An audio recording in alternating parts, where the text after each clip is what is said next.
Hello everyone, my name is Rishika Patel and I welcome you all to Rauz academy. दोस्तों, UPSC का prelims बहुत पास आ रहा है और इस टाइम पे प्रीवियस ईयर क्वेश्चंस को एनालाइज करना बिकम्स वेरी इंपॉर्टेंट। सो अब हम topic wise previous year questions analyse करेंगे। फॉर एग्जाम्पल, आज हम देखने वाले हैं कि फंडामेंटल राइट से कैसे क्वेश्चंस पूछे हैं यूपीएससी ने। हम लोग सारे ईयर्स के क्वेश्चंस देखने वाले हैं जो भी यूपीएससी ने फंडामेंटल राइट के टॉपिक से पूछे। स्टार्टिंग फ्रॉम 2024 में फंडामेंटल राइट से क्वेश्चन आया, under which of the following articles of the Constitution of India has Supreme Court of India placed the right to privacy? This right to privacy has been asked multiple times. बहुत बार ये right to privacy पे question आ चुका है। अभी आप previous year question देखोगे तो आपको समझ में आएगा कि कैसे क्वेश्चंस रिपीट भी होते हैं यूपीएससी में।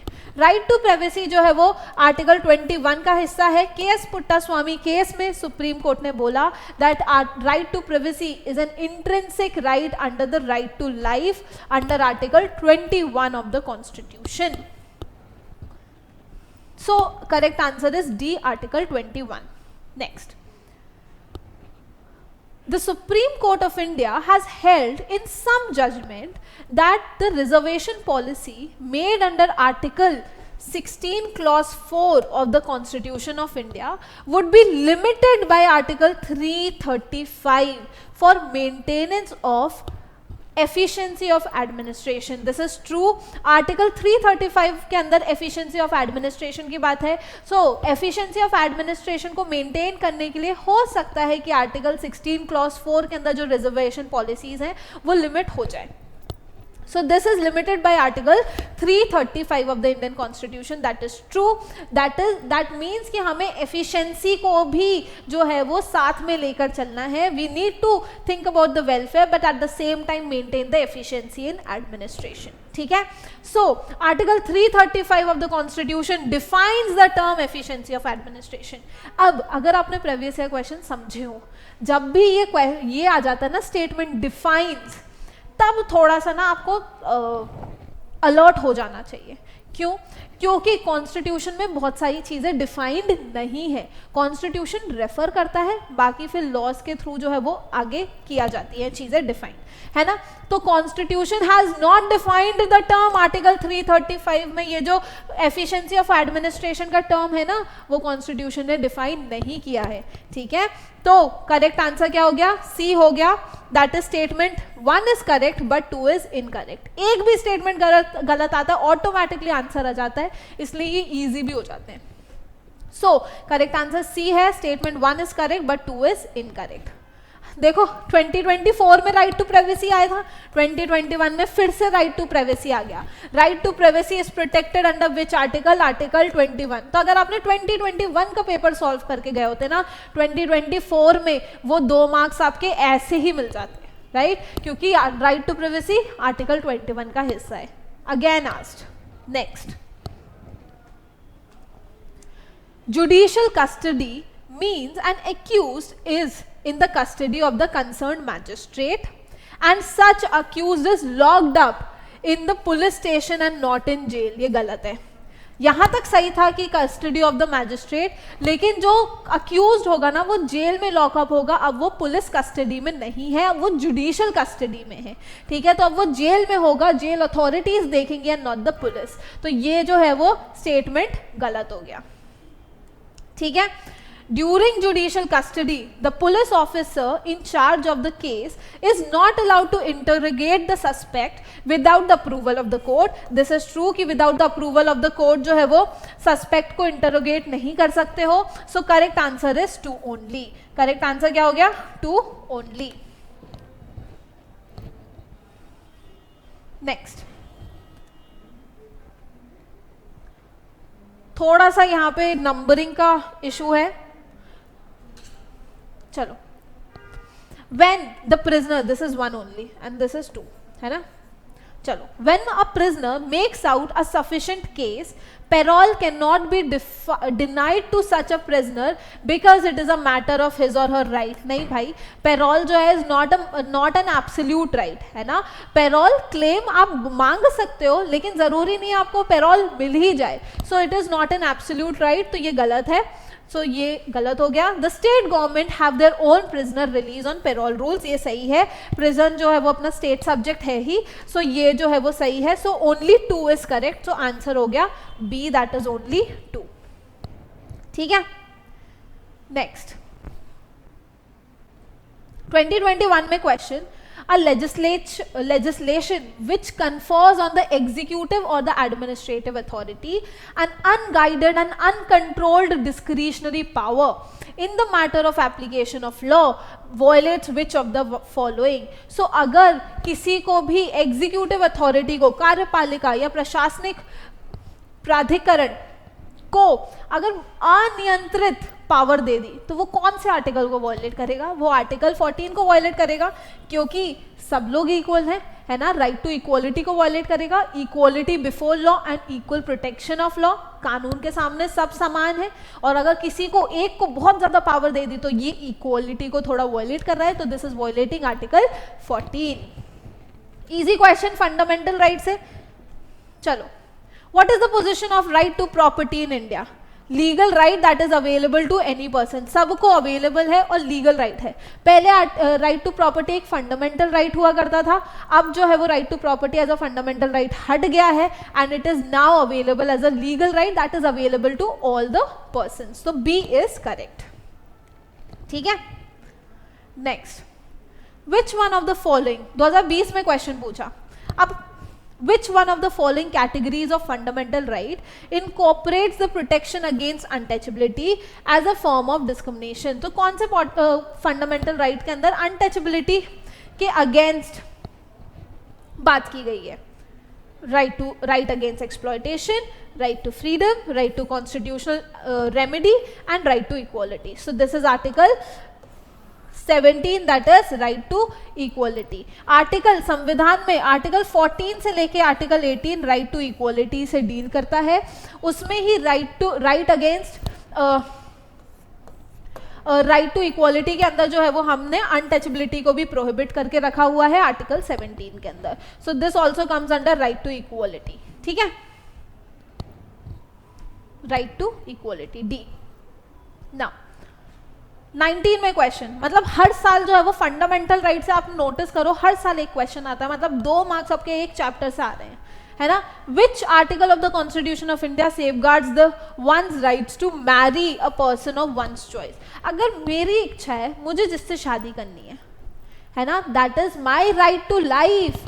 मेरे जीवन जीने का अधिकार है. दैट इज आर्टिकल 21 के अंदर इंसान जो है वो के पास ये राइट है to marry a person of one's choice. Article 21. ठीक है. अगर आपने आर्टिकल 21 देखा हो तो थोड़ा सा एप्लीकेशन बेस्ड है ना. Right to marry, right to privacy, ये आर्टिकल 21 का पार्ट है. चलो नेक्स्ट क्वेश्चन जो 2018 में पूछा. As per the right to education act, to be eligible for the appointment as a teacher in a state, a person would be required to possess a minimum qualification laid down by the concerned state council of teachers education.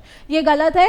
concerned state council जो है वो minimum qualification ले नहीं करती. that is wrong. As per the RTI Act, for teaching primary classes, a candidate is required to pass a teacher eligibility test conducted in accordance with the National Council of Teacher Education Guidelines. Yes, सही बात है. अगर आपको जो है वो teacher बनना है तो आपको जो है वो ये टीचर एलिजिबिलिटी टेस्ट को पास करना पड़ेगा, जो कि किसके अकॉर्डेंस में कंडक्ट किया जाता है? That is national council for teachers education. This is true. In India, more than 90% of teacher education institutions are directly under the state government. ये गलत है. प्राइवेट के अंदर है ज्यादातर, तो ये भी गलत हो गया. सो करेक्ट आंसर जो है दैट इज 2 ओनली बी, है ना. 1 भी गलत है, 3 भी गलत है. Correct answer is 2 only B.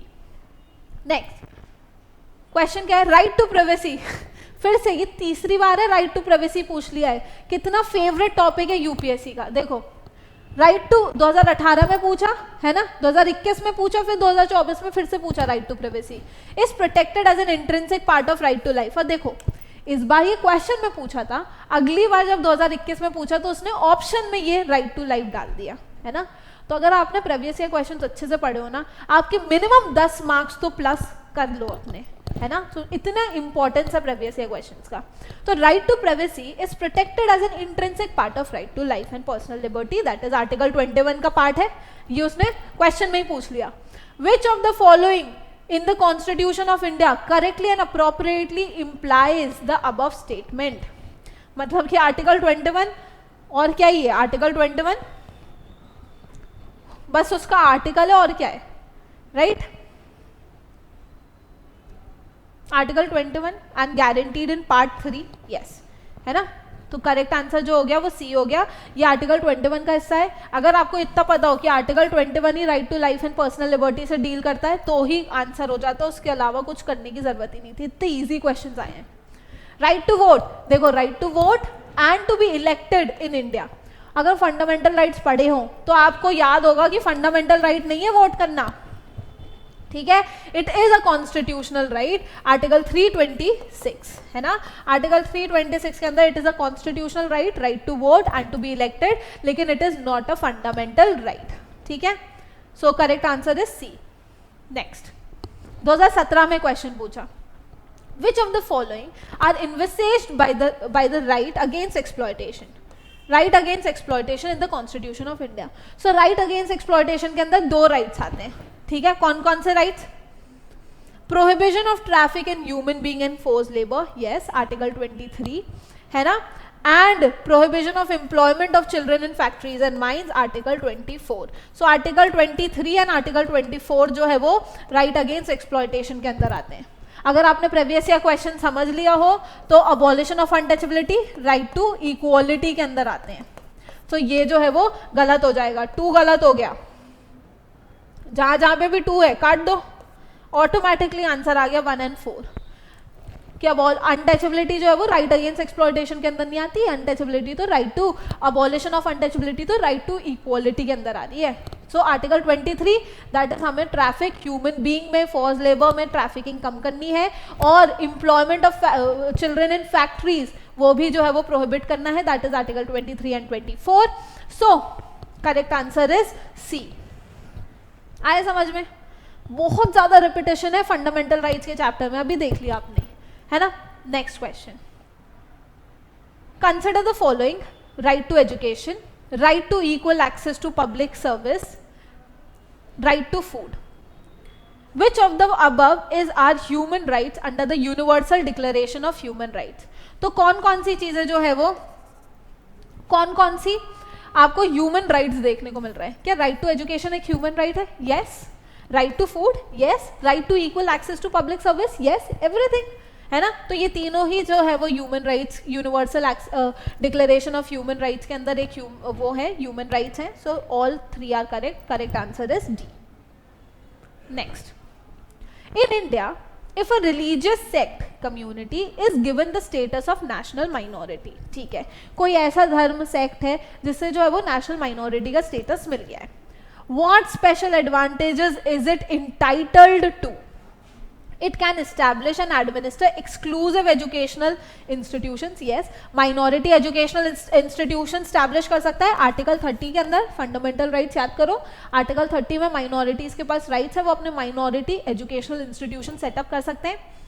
Next, the president of India automatically nominates a representative of the community to the लोक सभा। ऐसा तो कुछ नहीं है कि भाई अगर माइनॉरिटी का स्टेटस मिल गया तो प्रेसिडेंट ऑटोमेटिकली लोकसभा में एक इंसान को नॉमिनेट कर देगा, दिस इज नॉट ट्रू, है ना। सो ये गलत है।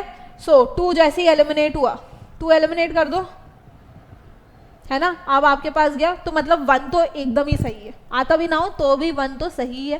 थर्ड देखते हैं, it can derive benefits from the prime minister's 15 point programme, yes. तो अगर माइनॉरिटी का स्टेटस मिला है तो प्राइम मिनिस्टर के 15 पॉइंट प्रोग्राम से, जो कि वेलफेयर की बात करते हैं, उससे जो है वो बेनिफिट्स मिल सकते हैं। So that is true. So correct answer जो हो गया वो सी हो गया, ठीक है, सी 1 and 3। नेक्स्ट,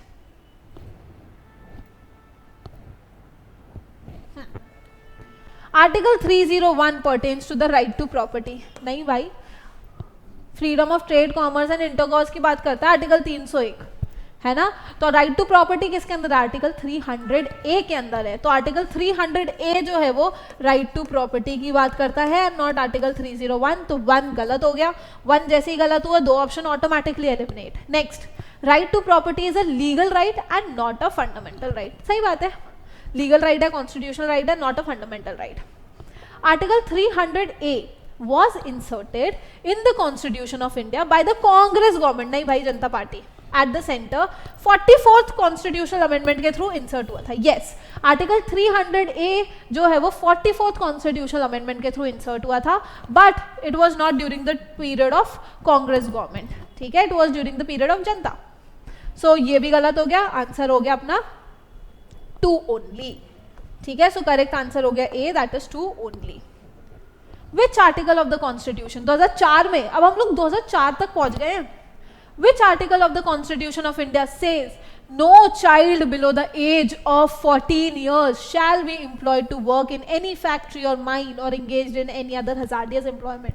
कौन सा आर्टिकल है, अभी बताया था यार, आर्टिकल 24 है, आर्टिकल 24 है ना, right against exploitation. Previous year question repeat हुआ, देखो अभी एक ऑप्शन था उसमें भी पूछ लिया, राइट अगेंस्ट एक्सप्लॉयटेशन, आर्टिकल 24 है ना, रिपीटेशन बहुत ज्यादा है। Next, which one of the following rights was described by doctor B.R. Ambedkar as a heart and the soul of the constitution? 2002 में ये क्वेश्चन पूछा, किसको बोलता है किसको बोलते हैं doctor B.R. Ambedkar as a heart and soul of constitution? Right to constitutional remedy, that is article 32। Right to constitutional remedy को heart and soul of the constitution बोला जाता है, ठीक है। करेक्ट आंसर क्या हो गया, D, that is right to constitutional remedy. In the Indian Constitution, the right to equality is guaranteed by 5 articles. कौन कौन से आर्टिकल्स के थ्रू राइट टू इक्वालिटी? देखो फिर से वही क्वेश्चन है, राइट टू इक्वालिटी आर्टिकल 14 से आर्टिकल 18 में राइट टू इक्वालिटी की बात की गई है, right. So article 14 to article 18 जो है वो करेक्ट आंसर क्या हो गया, सी हो गया, ठीक है। Next question, a British citizen staying in India can not claim right to, अगर कोई ब्रिटिश सिटीजन है जो इंडिया में रह रहा है, सो वो कौन कौन से राइट्स नहीं ले सकता? सो ऐसे भी कुछ फंडामेंटल राइट्स हैं जो कि सिर्फ इंडियन सिटीजन्स के लिए अवेलेबल है, जैसे आर्टिकल 19 है, आर्टिकल 16, आर्टिकल 29, ठीक है, ये सब जो है वो सिर्फ इंडियन सिटीजन्स के लिए अवेलेबल है। सो आर्टिकल 19 के अंदर freedom of trade and profession आता है। सो ब्रिटिश सिटीजन जो इंडिया में रह रहे हैं वो कौन सा राइट को क्लेम नहीं कर सकते? आर्टिकल 19, क्योंकि that is available only to the citizens of India. So correct answer क्या हो गया, A, that is freedom of trade and profession. बाकी देख लेते हैं, आर्टिकल 21 अवेलेबल टू ऑल, है ना। राइट टू लाइफ सबको ही है, सबको जीवन जीने का अधिकार है, ऐसा नहीं सिर्फ सिटीजन्स को है, सबको अधिकार है। Right to religion, equality before law, कि कानून के सामने सब समक्ष हैं, इक्वालिटी बिफोर लॉ भी जो है वो सबके लिए अवेलेबल है, it is not only for the citizens of India. कौन सी चीज जो है वो सिर्फ सिटीजन्स के लिए, that is article 19, freedom of trade and profession. So correct answer हो गया अपना A. Next, consider the following statement. 1996 पे पहुंच गए आप। No one can be compelled to sing the national anthem since it is violative of the right to freedom of speech and expression, ठीक है। आप किसी को कंपेल नहीं कर सकते क्योंकि वो आर्टिकल 19 को वॉयलेट कर रहा है। It is violative of the freedom of conscience, practice and propagation of religion, मतलब वो आर्टिकल 25 का भी वॉयलेटिव है। And there is no legal provision जो कि obliging anyone to sing the national anthem, that is also true. तो the correct answer is C, that is 1, 2 and 3, ठीक है। सो करेक्ट आंसर क्या हो गया, C, that is 1, 2 and 3। So I hope आपको ये प्रीवियस ईयर क्वेश्चंस अच्छे से समझ आए होंगे।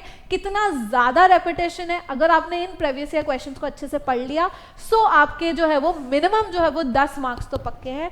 सो I hope revise well, revise these things, analyse the previous year questions properly. All the very best.